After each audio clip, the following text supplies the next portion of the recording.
कैसे हैं आप सभी लोग। एक बार फिर से स्वागत है आपका हमारे YouTube channel study with Yogesh में। एक बहुत बड़ी ब्रेकिंग न्यूज़, एक बहुत बड़ा अपडेट आप लोगों को कल मिल गया होगा, कल इवनिंग के समय में।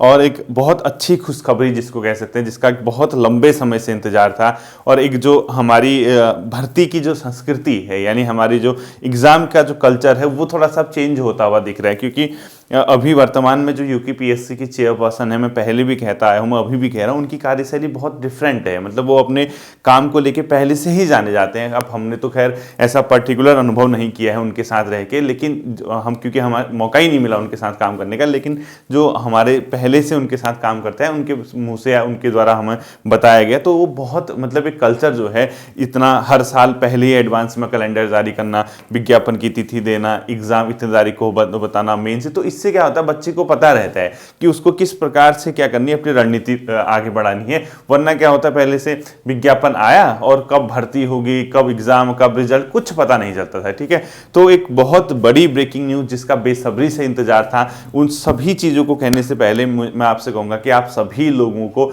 एडवांस में मेरी ओर से शुभकामनाएं, मतलब एक पहले ही आपको मेरी ओर से शुभकामनाएं कि आप वर्ष 2023 में, क्योंकि जो पटवारी से लेकर शुरू हो रहा और अपर पीसीएस तक का एंड हो रहा, तो आपको हर प्रकार की भर्ती मिल जाएगी। यानी कहने का मतलब है, मुझे लगता नहीं कि किसी राज्य सरकार के पास किसी राज्य में इससे ज्यादा मतलब कोई और पद होते हैं, मतलब डिफरेंट। ठीक है, हाँ, इसमें एक आध पद मिसिंग जरूर हैं, लाइक प्रवक्ता का, इंटर कॉलेज के प्रवक्ता का पद उसमें दिखने नहीं रहा, तो हो सकता है कि वो बीच में इंक्लूड कर दिया जाए, क्योंकि उसमें लास्ट में लिखा हुआ है कि ये लिखा है कि ये जो समय है अभी, क्योंकि भर्ती का प्रस्ताव उनको प्रस्तावित है, अभी अध्याचन आया नहीं है। ठीक है, जैसे ही आएगा विज्ञापन आ जाए, तो उसमें हो सकता है कि प्रवक्ता वगैरह के अध्याचन को भी भेज के उसको भी क्या कर दिया जाए, संशोधित तरीके से निकाला जाए या विज्ञापन जारी कर दिया जाए, उससे कोई बड़ी बात नहीं होती। ठीक है, तो आप लोगों को, सभी छात्रों को वर्ष 2023 के लिए शुभकामनाएं। और इस बार आर या पार की लड़ाई, ठीक है, जी जान लगा दीजिए इस वर्ष 2023 में, क्योंकि देखो 2022 बहुत ज़्यादा मतलब एक अलग प्रकार के एहसास लेके नहीं आया था आप लोगों के लिए, एक बहुत मतलब इंटरेस्टेड या बहुत अच्छी खबरें लेके नहीं आया। क्यों? क्योंकि भर्तियां जो है लटक गई, भर्तियों में अनेक प्रकार के विवाद उठे, भर्तियों में अनेक प्रकार के भ्रष्टाचार से पर्दाफाश हुआ, तो बच्चा निराश हो गया था। सो सडनली पिछले 3-4 महीने से बहुत अच्छा काम यहाँ पे हम लोग कहेंगे। ठीक है, जो अच्छा काम करता है बच्चों, उसको कहना चाहिए, और जो कहने में कोई मतलब परहेज नहीं होनी चाहिए। पिछले 3 या 4 या 5 महीने से राज्य सरकार के द्वारा बहुत अच्छा काम किया गया है। एक आध काम वो, क्योंकि भर्तियों का कैलेंडर एडवांस में जारी हो रहा, सबसे बड़ी बात। दूसरा, बच्चे को पता है कि उसका एग्जाम कब होना है। तीसरा, यूपीपीएससी उसी तरीके से जैसा राज्य सरकार चाह रही वैसे रिस्पॉन्स दे रहा आप लोगों के लिए काम करने में। तो जब आपको पता है कि 18 दिसंबर को आपका कांस्टेबल था, 8 जनवरी को आपका पटवारी है, 22 जनवरी को आपका फॉरेस्ट गार्ड होगा, आने वाले समय में आपका खनिज सहायक होगा, दरोगा का एग्जाम होगा, उसके बाद आरओ एआरओ है, अपर पीसीएस है, लोअर पीसीएस है, एफआरओ वगैरह जो भी हैं। ठीक है, सारी की सारी चीजें, जितने विज्ञापन हो सकते हैं, आपकी झोली में डाल दिए गए हैं। बस अब आपको क्या करना है, अब आपको कहीं ना कहीं तो सेटल होना ही पड़ेगा, किसी न किसी एग्जाम को तो क्रैक करना पड़ेगा, और नामुमकिन नहीं है। ठीक है, क्योंकि हम लोग ये चाहते हैं कि अगर हम पढ़े हुए हैं, यानी अब आप ये सोचिए ना, खुद ही सोचिए, हवा में तो नौकरी मिलती नहीं है, काम तो आपको करना ही होगा ना, कर्म तो आपको करने ही होंगे, क्योंकि आज का आपका हार्डवर्क कल के दिन आपको बहुत अच्छी जगह लेके जा सकता है। आप एक सफल इंसान कहलाएंगे, आप एक सेटल इंसान कहलाएंगे, आप एक लोगों के लिए प्रेरणा स्रोत होंगे, लोगों को आप प्रेरणा देंगे, क्योंकि आप क्या कर रहे हैं, इस चीज से कई लोग आपको देखे होते हैं कि यार सामने वाला किस तरीके से स्ट्रगल कर रहा, कैसे मेहनत कर रहा, किस तरीके से वो चीजों को अचीव कर रहा। तो मान के चलिए वर्ष 2023 में फिर से आपके पास एक मौका होगा, एक नहीं बहुत मौके होंगे। ठीक है, यानी आप ग्रुप सी से लेकर अपना एक बहुत फाइनल जो एग्जाम होता है राज्य सरकार का, वो अपर पीसीएस का जो सबसे बड़ी परीक्षा होती है किसी भी राज्य के अंदर, वहां तक आपके पास मौके हैं। ठीक है, तो इन मौकों को भुनाना होगा। तो आप लोग जो कैलेंडर जारी किए हैं यूपीपीएससी ने, शायद आज वो उसकी वेबसाइट पे अपलोड हो जाएगा, क्योंकि वो तो अभी वेबसाइट पे आया नहीं है, वो ऐसे ही मतलब लोगों को पता चल गया, मिल जाता है। ठीक है, तो आज शायद वहां से तो जारी हो गया, लेकिन अपलोड नहीं हुआ था शायद ना कल तक, तो आज जारी होगा। तो उसको निकाल के, प्रिंट आउट निकाल के अपने पास रख लीजिएगा, और उसी तरीके से आपको अपनी प्लानिंग करनी है। और प्लानिंग ऐसी करनी है, देखिए अभी जैसे आरओ एआरओ का विज्ञापन आया नहीं, लेकिन आपको पता है आरओ एआरओ का एग्जाम जो है 18 जून को प्रीलिम्स होगा। अब ये सिर्फ ये नहीं करना है ना कि हमें प्री का ही एग्जाम पढ़ें, अब आपको इतना जब समय है तो आपको 18 जून के साथ साथ ये भी देखना होगा कि आरओ एआरओ सितंबर में इसका मेंस है। तो इस तरीके से आपको यहां से चलना होगा, जहां दिसंबर नहीं आया तो आगे वाले 9 महीने की अपने आपको प्लानिंग बना के चलनी होगी कि यार इसका सितंबर में मेंस है, इसके सिलेबस, क्योंकि अब इसके सिलेबस को लेकर थोड़ा सा चर्चा जरूर है अब मैं एक आध दिन में पता करके आपको बता दूंगा कि इस पर परिवर्तन होना है या नहीं होना। मुझे नहीं लगता कि परिवर्तन होगा, अगर होगा तो वो पता चल जाएगा, ठीक है। एक दो दिन में बहुत जल्दी अपडेट दे दूंगा आपको मैं। और कई बच्चे मुझसे पूछते भी थे, शायद वीडियो देख भी रहे होंगे, सर RO कब आएगा, RO मैं यही कहता था। और लेकिन हाँ, मैं ये बता रहा हूँ, ये मेरा एक अनुमान था कि दिसंबर एंड में UKPSC कैलेंडर निकालेगा, उसी से पता चलेगा कि RO कहाँ पे फिट किया गया है। तो आप लोग देख लीजिए 18 जून को आपका प्रीलिम्स का एग्जाम होगा, ठीक है, यही डेट है शायद। अभी 18 जून आने में अभी 6 महीने हैं लगभग, और 6 महीने के अंदर आपको ऐसी तैयारी करनी है कि आपका प्री भी निकले और आपका मेंस भी निकले। क्योंकि सितंबर, जब आप जून को क्रॉस कर लोगे, जब आप प्रीलिम्स की अच्छी खासी तैयारी कर लोगे, तो उसके बाद जून का जो समय आएगा, जून के बाद जुलाई अगस्त, तो वो 2 महीने आपको ना सिर्फ मेंस का रिवीजन करने के लिए चाहिए होगा, मेंस में कमांड बनाने के लिए। तो इसके लिए अभी से तैयारी करनी है। और आप कहोगे सर RO के लिए कोई रणनीति बता दीजिए, क्या करना है, कैसे करना है, वो प्लेलिस्ट में जाके देखना आप। RO के लिए एक स्पेशल रणनीति बनाई गई होगी मेरे द्वारा, वहां आपको मिल जाएगा, ठीक है। इसी के साथ आप लोगों को देखना होगा अपने अपर PCS, ठीक है, जो कि हर साल अब जारी होगा। अपर PCS का एग्जाम आपका 2 जुलाई को है। जो बच्चे अपर PCS यानी राज्य सरकार की सेवा में आना चाहते हैं और एक मतलब अपर PCS का एग्जाम निकालना चाहते हैं 2 जुलाई को, और दिसंबर में इसका क्या है, अपने आप में मेन से है, दिसंबर में क्या है, मेंस। यानी इसको भी आपको ऐसी प्लानिंग करनी है कि यहाँ से 12 महीने तक के आगे की आपको सोचनी है। इसी के अलावा लोअर PCS का आपका एग्जाम होगा 22-23 जुलाई को, ठीक है। जब भी है 22-23 जुलाई, जो चेक कर लेना, 22 से 23 जुलाई जो भी संडे पड़ रहा होगा, यहाँ पे आपका इसका प्रीलिम्स है, और यहाँ दिसंबर वगैरह में ही कहीं इसका मेन से है। और FRO भी देख रहा था मैं कहीं, ठीक है, FRO वगैरह। तो इतने पद। इसके अलावा दरोगा लिखा है उसने, अप्रैल या मई के ऑनवर्ड्स लिखा है, यानी अप्रैल मई के बाद उसका एग्जाम होगा। ये मत सोचना कि दरोगा के लिए उसने मुख्य परीक्षा के लिए या जो आपका रिटर्न होगा उसके लिए डेट, वो कोई बड़ी बात नहीं, वो तो एक संडे का काम है ना। वो तब देगा जैसे आपका फिजिकल क्वालीफाई हो गया, फिजिकल क्वालीफाई होने का तुरंत आपको अलग से उसकी डेट दे देगा, उसकी बड़ी बात नहीं है, ठीक है। वो दरोगा उसने अपनी भर्ती में सम्मिलित किया है, उसने बताया है कि मई या जून, मई लिखा था, अप्रैल मई के ऑनवर्ड्स होगा। तो उसके बाद जैसे आपका फिजिकल वगैरह हो जाएगा, उसके तत्काल वो क्या कर देगा, अपने आप में उसकी डेट जारी कर देगा, ठीक है। उसके टेंशन मत लेना।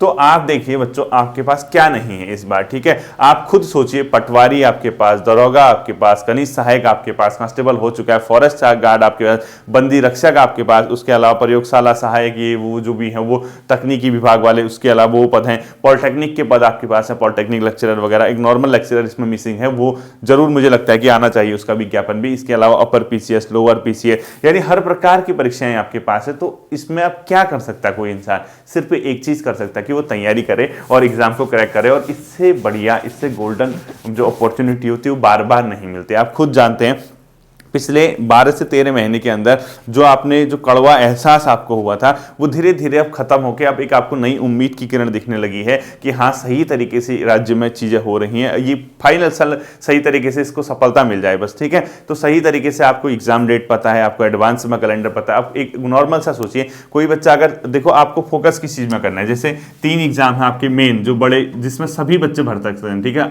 RO, लोअर PCS और अपर PC, ये एक ऐसा एग्जाम है जो तीनों मतलब कोई भी भर सकता है इसको। इसमें ऐसा नहीं कि आपके साइंस हो, आपका आर्ट साइड हो, आपका कॉमर्स, ऐसा कुछ नहीं, ठीक है। नॉर्मल आप ग्रेजुएट हैं, यानी आपका ग्रेजुएशन कंप्लीट है, तो आप इन तीनों ही फॉर्मों को भर सकते हैं। आप भले ही इस फॉर्म्स में कहीं भी आप किसी भी बैकग्राउंड से हो, ठीक है।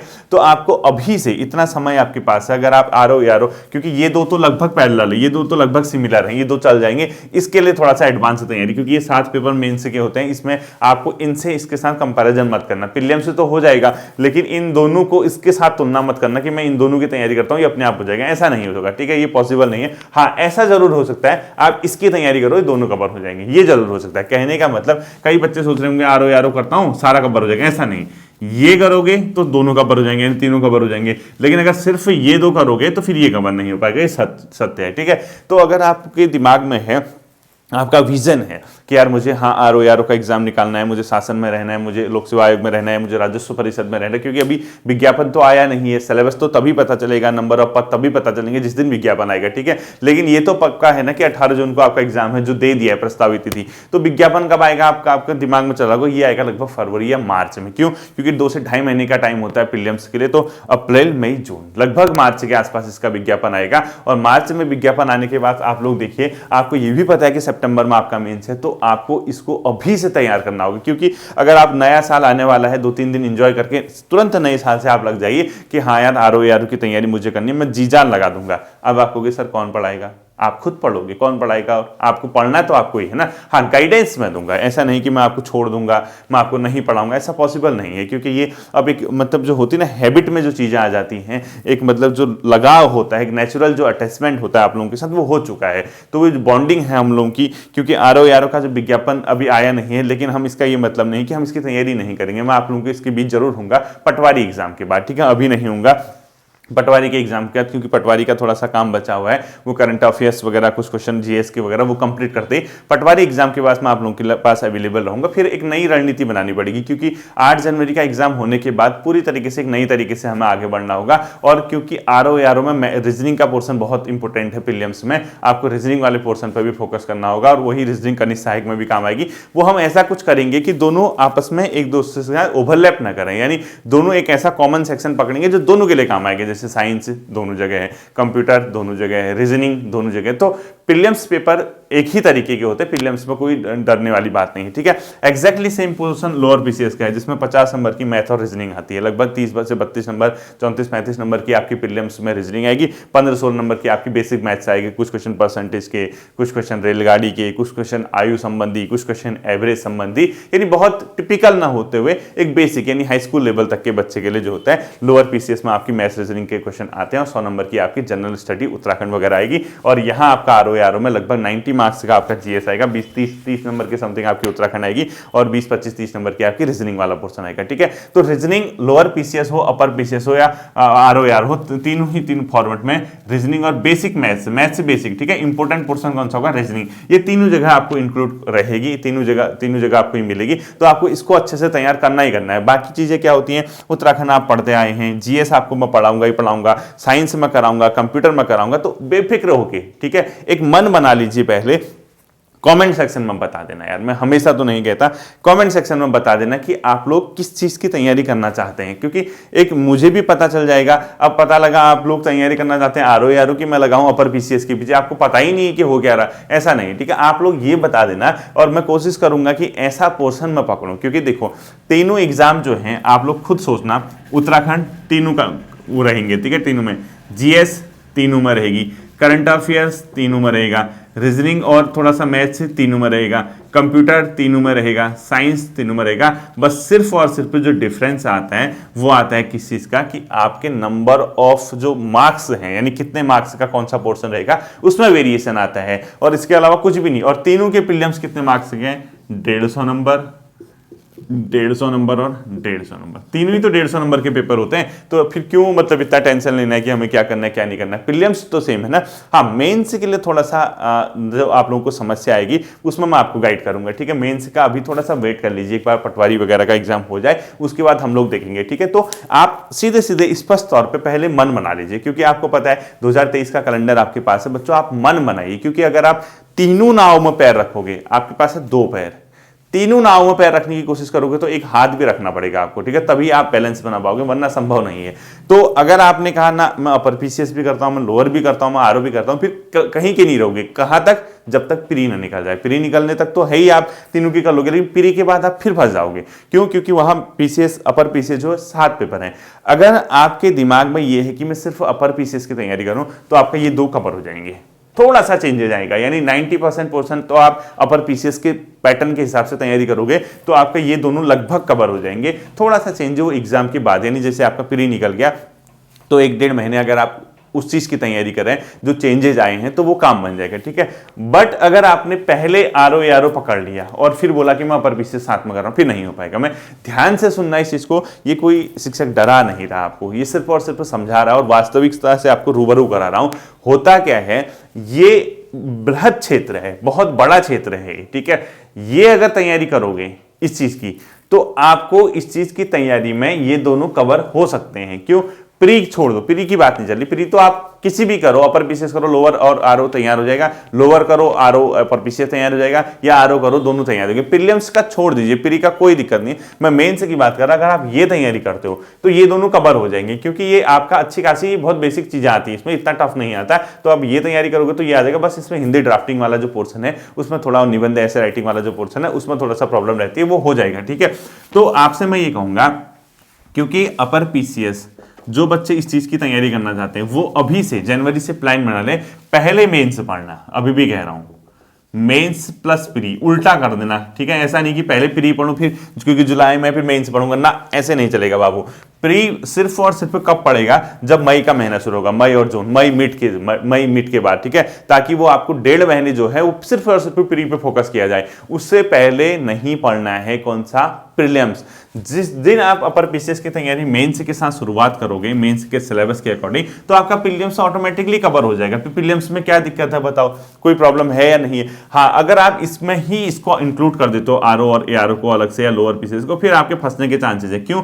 क्योंकि आपका आरओ एआरओ को स्पेशली 1 घंटा अलग से प्रीलिम्स को देना होगा, क्योंकि इसका प्री 18 जून को है और इसका मेंस भी सितंबर में। तो 18 जून का ये मान के चलिए, अगर मार्च में विज्ञापन जारी होता है तो आपको फिर मेंस के लिए नहीं, मेंस के लिए अभी देखना है। तो मैं आप लोगों से सभी से एक रिक्वेस्ट करूंगा, जितने भी छात्र हैं जो भी इनकी तैयारी करना चाहते हैं, कहीं ना कहीं से इन अब आरओ यारो लोग कह रहे हैं चेंज होगा, मुझे पता नहीं कि अभी क्या है, मैं पता कर लूंगा, कहीं से भी इसके सिलेबस को अरेंज कर लीजिए। पिछली बार विज्ञापन आया था, या लोक सेवा आयोग की साइट पे होगा या कहीं होगा, या अपने दोस्त मित्रों से मांग लीजिए या कई बच्चों के पास होगा। इसके सिलेबस को अरेंज करने के बाद आप लोग शुरुआत कर दीजिए जनवरी से मेंस के पेपर की, तब जाके आप लोग इस पर सफल हो सकते हैं। क्योंकि खाली प्री निकाल देना आपका चयन नहीं होगा, जब आप मेंस की अभी से करेंगे और जिस दिन विज्ञापन आएगा, ध्यान से सुनना, जिस दिन विज्ञापन आएगा उस दिन से प्रीलिम्स की कर लेना, क्योंकि दोनों को हम ऐसे नहीं कर सकते कि यार जुलाई में पेपर, अभी से बताओ अगर जुलाई में अपर पीसीएस का पेपर होता है तो जनवरी से आप प्री पढ़ के क्या करोगे भाई, 7 महीने कहाँ जाओगे, 7 महीने प्री पढ़ के, और वहां आपको टाइम नहीं मिलेगा मेंस के लिए, फिर क्या फायदा है ऐसा। तो इससे बढ़िया ये है 3-4 महीने पहले जितने पेपर निपट सकते हैं आपको, 7-6-7 पेपर जितने भी होते हैं, आप हिस्ट्री, जियोग्राफी, इकोनॉमिक्स या कुछ ऐसे पोर्सन को निपटा लीजिए, और प्री आपका निकलता है तो साइंस और इथिक्स और जो मैथ्स वाला पोर्सन है उसके बाद के लिए छोड़ दीजिए। वो तो सब आप पे डिपेंड करता है कि आप चीजों को कैसे लेके चलते हैं। और दूसरा, अगर आप आरओ एआरओ की तैयारी कर रहे हैं तो आरओ एआरओ में देखो प्रीलिम्स तो आपको पढ़ना ही पढ़ना है, आरओ एआरओ क्योंकि जून में है, तो आप जिस दिन विज्ञप्ति आएगी तब तक का वेट कर लीजिए, ठीक है, प्री पढ़ने के लिए। हाँ, जिस बच्चे को सिर्फ और सिर्फ आरओ एआरओ ही करना है, जिसके पास अदर ऑप्शन नहीं है, वो तो अभी से उस चीज की तैयारी कर सकते हैं। क्यों? अगर आप अभी से तैयारी करोगे तब जाके आप लोग इस एग्जाम को क्रैक करने में सफल होगे। और हाँ, अगर इसका जो मेंस का सिलेबस है वो ऑब्जेक्टिव ही रहता है जैसे पहले से था। अब कई लोग कह रहे हैं कि सब चेंज हो गया, ये हो गया, अब मेरे नॉलेज में अभी नहीं है, ठीक है, मैं ऐसा नहीं कह सकता कि हो ही गया या नहीं हुआ, मुझे पता नहीं है, तो मैं किस बेस पे कहूँ। हाँ, मैं जल्द ही आपको पता करके बता दूंगा कि इसके मेंस में कितना चेंजेस आए हैं। तो बच्चों ये मान के चलो, आपको सिंपल से एक काम करना है, मैं आपको बताता हूँ। आपने जैसे ही 2023 का ये कैलेंडर देखा यूकेपीएससी का, क्योंकि नई भर्तियों का कैलेंडर है, आप सिंपली एक काम कर लीजिए, आप इसको प्रिंट आउट निकाल लीजिए, या जिस दिन आपके अपलोड हो जाएगा, जिस दिन वेबसाइट पर आ जाएगा, तो आप अपने पास उसका पीडीएफ रखना है, ठीक है। सबसे पहले आपको क्या करना है, एक मन बनाना है। क्या बनाना है? मन, ठीक है। आरओ एआरओ, लोअर पीसीएस और अपर पीसीएस और एफआरओ, ठीक है, ये तो है। और ग्रुप सी वालों के लिए अलग चीज है। ग्रुप सी वाले तो जो बच्चे सिर्फ ग्रुप सी की तैयारी कर रहे हैं उनके पास तो एग्जाम है, कनिष्क है एक, ठीक है, पटवारी वो तो अभी जल्दी हो जाएगा, फॉरेस्ट गार्ड, बंदी रक्षक, जेल रक्षक जो भी है, ठीक है, दरोगा, ये जनरल एग्जाम जो है, ठीक है, ये आपके पास है ही है। आप लोग क्या करना, जो ग्रुप सी वाले हैं वो तो अपने धुन पे चलना बच्चों, उनको कोई फायदा नहीं है अगर जानबूझ के, मतलब मेरे कहने से अगर आपको लग रहा है ना आप ये भी कर, मैं ये नहीं कह रहा कि आप नहीं निकाल सकते, मैं ये कह रहा कि अगर आपकी कमांड है, अगर आपको नीड है जॉब की, बहुत जल्दी अगर आपको जॉब की जरूरत है, आप चाहते हैं कि आप इतने सालों से ग्रुप सी की तैयारी करें, तो एक बार कहीं ना कहीं सेटल हो जाइए, क्योंकि ये अब रेगुलर होने वाला है, ये हर साल आपको दिखने वाले हैं, मैंने पहले भी कहा था। तो एक बार इसको सेटल कर लीजिए, आप अपनी रणनीति को सडनली चेंज मत कर देना, क्योंकि सामने आपकी परीक्षाएं हैं बच्चों। अब पता लगा आज कैलेंडर आया ना, कल से मैं पीसीएस मेंस की तैयारी करता हूं, पता लगा 8 तारीख को पटवारी भी घुस गया, ऐसे काम मत करना, ठीक है। जो कर रहे हो उस पर कंटिन्यू करो, उसको मत चेंज कर देना। अपना जो एग्जाम है आपका, इस पे फोकस कीजिए, क्योंकि इन एग्जाम को आपको क्रैक करना ही करना है, किसी भी केस में हो। तो आप अपनी रणनीति मत बदलिए। आपका 100 नंबर का पेपर है और 100 नंबर के सिलेबस से आप रूबरू हैं बहुत लंबे समय से, आप किस तरीके से पढ़ाई कर रहे हैं, क्या कर रहे हैं, क्या नहीं कर रहे हैं, आप जानते हैं। तो आपसे मैं एक ही रिक्वेस्ट करूंगा बच्चों, इस पे परिवर्तन नहीं लाना है इतनी जल्दी, ठीक है। उसके अलावा देखिए मैं क्या कह रहा हूं, इस बात को गांठ बांध लीजिए कि आपको अपने सिलेबस से भटकना नहीं है, ठीक है। सबसे पहले है सेटलमेंट, क्योंकि जिस चीज की तैयारी, अगर हाँ कोई बच्चा ऐसा है जो मजबूरी में पढ़ रहा और सडनली उसको ये उम्मीद थी कि मैं आरओ एआरओ में, लोअर पीसीएस में, अपर पीसीएस की एग्जाम की प्रिपरेशन करूंगा, तो वो स्किप कर सकता है। उसको अगर खुद से पूछिए ना, मेरे कहने से कुछ नहीं होगा, एक शिक्षक आपसे क्या कह रहा है उससे कोई मतलब नहीं। आप अपनी अंतरात्मा से ये पूछिए कि यार किस चीज में कंफर्ट है वर्तमान समय में। अगर तुम्हें जॉब की नीड है, आप पहले कुछ समय से इसकी तैयारी कर रहे हो, तो इसको जारी रखिए, ठीक है। अब ऐसा नहीं होना चाहिए कि 80% 90% यहां रास्ता तय करके अचानक से यहां मुड़ गए, पता लगा ना इधर के ना इधर के, फिर क्या करोगे। ये चीजें तो आपको मिलती रहेंगी ना लाइफ में, अगले साल फिर मिल जाएंगी, उसके अगले साल फिर मिल जाएंगी, क्यों टेंशन लेना है बताइए। वो तो कैलेंडर अब तो हर साल जारी होना है, अभी पिछले 2 सालों से तो हो ही रहा है, फिर देखो आगे भी उम्मीद करते कि होना चाहिए। तो जो ग्रुप सी के बच्चे हैं उनको सिंपल सी बात है, उनका भी इसमें कैलेंडर है, जो इस चीज की तैयारी करते आए हैं। सबसे पहले आप लोगों के लिए और सबसे जरूरी जो चीज है आपका सेटलमेंट है। आप सेटल अगर हैं तो आपको उस चीज की तैयारी करनी चाहिए। और जो न्यू कमर्स हैं, नई छात्र हैं, जो पहली बार तैयारी करना चाह रहे हैं, वो ऊपर के लेवल से तैयारी करो ना। जो एक थ्योरी थी डाउनवर्ड फिल्ट्रेशन थ्योरी, अगर आपको मैंने मॉडर्न हिस्ट्री में एक बार पढ़ाया था, निस्यंदन का सिद्धांत बोलते थे उसको, डाउनवर्ड फिल्ट्रेशन थ्योरी। उसमें क्या किया था ब्रिटिश सरकार ने कहा था कि भारत में अगर ब्रिटिश को रूल करना है तो यहाँ के एजुकेशन सिस्टम को चेंज करना होगा, यहाँ के कल्चर को चेंज करना होगा और यूरोपीय तर्ज पे इसको बनाना होगा। यानी यहाँ के कुछ लोगों को अंग्रेजी शिक्षा, पाश्चात्य संस्कृति, इस चीज से अवगत कराना होगा। और अंग्रेजी शिक्षा, अगर अंग्रेजी शिक्षक होंगे तो ब्रिटिश प्रोडक्ट को समझ सकेंगे। यानी अगर आपको अंग्रेजी आती होगी तो अंग्रेजी आप बोल सकते हैं, अंग्रेजी कल्चर से आप समझते हैं तो ब्रिटिश वस्तुओं को समझ सकते थे, ब्रिटिश चीजों को खरीद सकते थे, ब्रिटिश को समझ सकते थे। तो उनने कहा यार इतनी बड़ी जनसंख्या को हम किस आधार पर अंग्रेजी शिक्षा दें। कैसे संभव है कि हम भारत के प्रत्येक व्यक्ति को, जिसको तुच्छ समझते थे, जिसको वो असभ्य समझते थे, जिसको वो एक प्रकार से मतलब ढोंगी कहते थे, ये उन लोगों को कैसे हम सभी लोगों को इंग्लिश शिक्षा देंगे। तभी वहां पे एक थ्योरी निकली थी, उसको बोला गया था डाउनवर्ड फिल्ट्रेशन थ्योरी, ठीक है। डाउनवर्ड फिल्ट्रेशन थ्योरी यानी निस्यंदन का सिद्धांत कहते हैं। जैसे इसमें फिल्टर होता है ना, फिल्टर जैसे आप लोगों ने घर में अगर आप पानी डालोगे तो फिल्टर होता है तो बूंद बूंद करके टपक के नीचे आता है। तो यही इन लोगों ने कहा था हम एक काम करते हैं, भारत का जो एक मध्यम वर्ग है या उच्च वर्ग है, जो ठीक ठाक है, जो थोड़ा संपन्न है, जिसके पास अच्छी खासी एक प्रकार की पहुंच है, उन लोगों को हम अंग्रेजी शिक्षा देते हैं, ठीक है। सबको नहीं देंगे, उन लोगों को अंग्रेजी शिक्षा देंगे तो वो धीरे धीरे फिल्टर होकर नीचे के लोगों तक पहुंच जाएगी। हम सबको नहीं देंगे, हम कुछ लोगों को देंगे। एग्जैक्टली वही चीज है। नए छात्र जो हैं उनसे मैं कहूंगा कि आप बड़े एग्जाम की तैयारी करो। जब आप बड़े एग्जाम की तैयारी करोगे तो वो फिल्टर होके कहीं ना कहीं यहां निकल ही जाएगा, ठीक है। यही फायदा होता है बड़े एग्जाम की तैयारी करने का। तो डाउनवर्ड फिल्ट्रेशन थ्योरी का बेस्ट एग्जांपल आपको यहां पे देखने को मिल सकता है। तो मैं आपसे यही कहूंगा जो न्यू कमर्स हैं वो यहां से शुरुआत कीजिए, ठीक है। अच्छे एग्जामों से तैयारी कीजिए। लेकिन जो आधे रास्ते से अधिक तय कर चुके हैं, 60% 70% जो ग्रुप सी में टाइम बिता चुके हैं, वो यहां से तैयारी कीजिए। और जो इस चीज की तैयारी करना चाहता है वो अब पहले क्या करेगा, मेंस की तैयारी करेगा, ठीक है। मेंस प्लस प्री, क्यों? जब तक विज्ञापन नहीं आता। ये मेंस प्लस प्री कब तक होगा? जब तक विज्ञापन नहीं आता। जिस दिन विज्ञापन आएगा उस दिन आप मेंस को वहीं पे स्टॉप करके प्रीलिम्स की तैयारी शुरू कर देना। ये बहुत बढ़िया रणनीति है बच्चों, इससे बढ़िया रणनीति कुछ नहीं हो सकती। वरना क्या होगा, विज्ञापन आया नहीं, प्री रटने में लगे, उत्तराखंड जीएस ये वो, पता लगा प्री में करके टॉप, वहां ले आए गोल अंडा, ठीक है, मास्टर जी का फिर खाओगे डंडा, कहते थे ना पहले। तो इस चीज को ध्यान में रखना है आप लोगों को कि पहले आपको किसकी तैयारी करनी है, उसके बाद किस चीज की तैयारी करनी है। बाकी इसकी गाइडेंस कैसी है, कैसे क्या करना है क्या नहीं करना है, ये बीच बीच में मैं आपको बताऊंगा। 8 जनवरी तक का वेट कर लीजिए, एक बार पटवारी एग्जाम को मैं निपटा लेता हूं। पटवारी एग्जाम को निपटाने के बाद इन्हीं एग्जामों पर मैंने क्या करना है, काम करना है। हिम्मत रखिए, 2023 आपका होगा, मेरा साथ हमेशा आपके साथ रहेगा। फिर मिलता है अगले सेशन पर, अपना ध्यान रखिएगा। Thank you.